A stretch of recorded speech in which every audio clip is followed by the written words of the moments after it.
Hey guys, so we're going to continue on chapter 8 and go over sections 3 and 4. Together, this would cover the state executive and then the state judicial branch. If you remember from the last sections, we just looked at state government in general, and then we also took a look at the state legislature. Once again, a lot of this should sound familiar, especially because it does mimic the federal government. For example, our court system in the state is going to look very similar to the federal court system, the Supreme Court, and so on. And the governor's role is going to look very similar to the president's. And hopefully by the end of it, you know what they can and cannot do. There are still separation of powers. There are still checks and balances. So anyways, today we will be taking a look at the governor's role and the governor's powers. We will describe how the state court systems are set up. And then last, we'll look at how the judges are selected. So for those of you that really got a grasp on the federal government and the branches of government, you could probably take a guess on answering all these objectives, and you'd probably be right. But regardless, it's still a good refresher. And now on to our bell ringer. Number 1, is patronage, or you can even say the feudal system, is that something that is fair? Patronage is often described as the recommendation or appointment from a political leader for a job. Now, is that fair? 'Cause it's not necessarily based on merit. Let me know what you think in the comments. 2, just as a refresher from our last video, how are the federal courts set up? If you remember, maybe we had an image of a pyramid, and you can explain the different levels of the court systems. That should help you get a better grasp of how the state court systems are set up.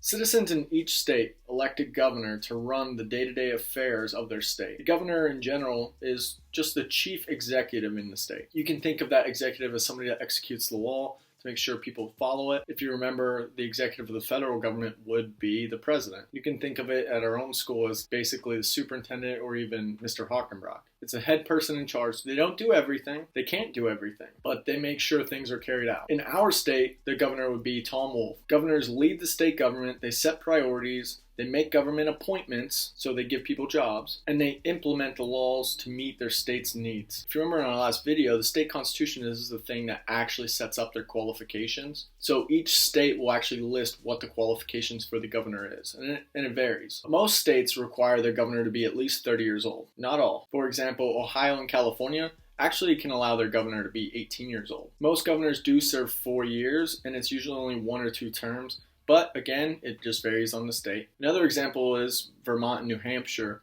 where their governors actually only serve 2 years. The salaries, as you can guess already, even if you paid a little bit of attention, vary. The governor of New York, for example, would make $179,000 a year, while the governor of Nebraska would only make $105,000 a year. Some governors now and in the past have actually not even accepted a salary and just donate it, which is pretty cool. This is something that President Trump actually does as well. In addition to the governor's salary, just like presidents and other government officials, they also do get sort of an allowance. And this could pay for many different expenses. It just depends. It could cover their travel, their food, and even sometimes pay for staff members. In our state, in Pennsylvania, our governor would serve 4 years and only be able to serve 2 terms. Their salary is about $195,000 a year. Now let's look at the governor's role and powers. A governor is the highest ranking official at the state level. They're responsible for faithfully executing the law. Again, they don't make laws, they don't set taxes. There is always executive orders, as I said how many times before. Their role basically does mimic the president. They are the chief executive, so they do carry out the law. They are chief legislator, but they can maybe propose a law or propose taxes.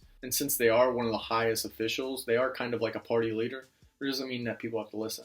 Oftentimes they do, but for the most part, the executives aren't making the laws. That would be the legislative branch. So if you check out the slide, some of the additional aspects of a governor include proposing budgets, making appointments, being the head of the state police. The governor can actually call on the National Guard to come in and help out when there's like different states of emergencies. Let's say it's a tornado or a flood or a pandemic. The National Guard can be called in to come help. The first term I have on here is patronage. Remember, that's the governor being able to give jobs out. This is controversial because you may not get somebody that is competent based on merit. You might get somebody that's a supporter or was promised a job, or maybe there's some sort of payoff legally or not, or maybe it's a friend. But regardless, it is something to pay attention to who governors select. The other term I have on there is pardons. A pardon would just mean that the governor can basically forgive and eliminate like a crime or some sort of wrongdoing. Now, just to really fly through this part, there are other state executives.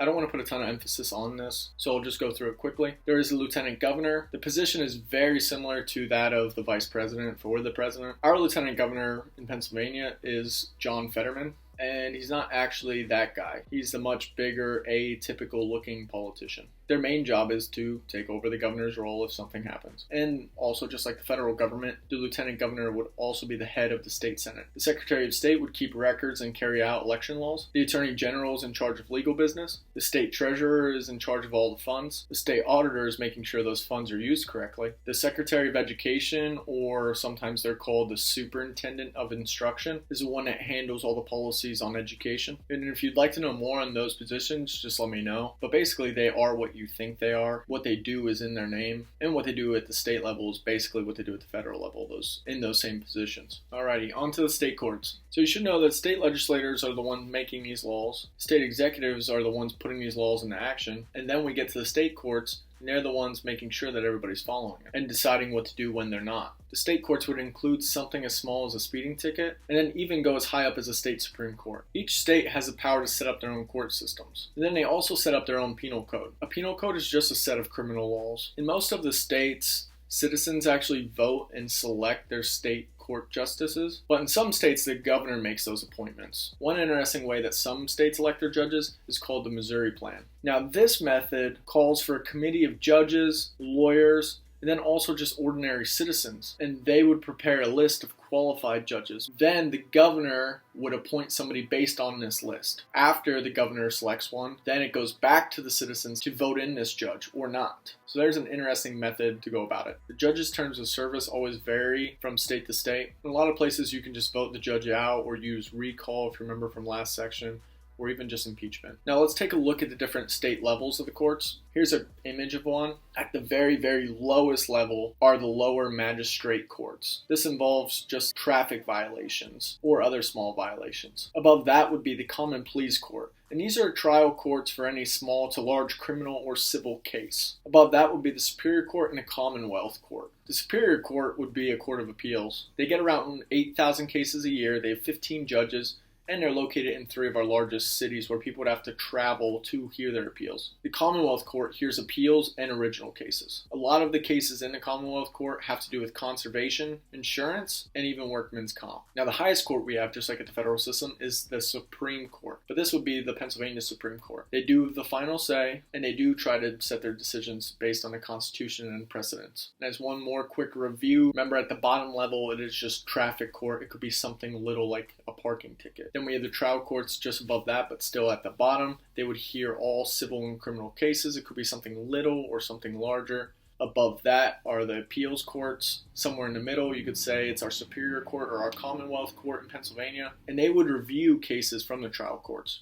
That's what an appeal is. They want to run back the case. And at the very top, we would have our state Supreme Courts. They're the highest court in the state. So let's wrap it up. So I could give you more examples of the different courts, but we have just had that in Chapter 7, the last chapter. I think you guys know this well. If you do still have questions and you're confused about the different levels of the state, just send me a comment and I can explain it a little more in depth. But let's go over the review questions. Number 1, can you describe the governor's roles and power? 2, describe how the state courts are set up. What I'm asking for is basically just the different levels and then a brief summary of what they actually do. And then 3, what is the Missouri Plan? This is an interesting way if you remember to make appointments. Now, how do they do it? That's all I have today. I think it was a quick one. Tomorrow you will be getting your worksheet on this stuff. And then we'll be moving on to Chapter 9, the local government. If you guys have any questions, leave it in comments. You should be completing everything on Google Forms.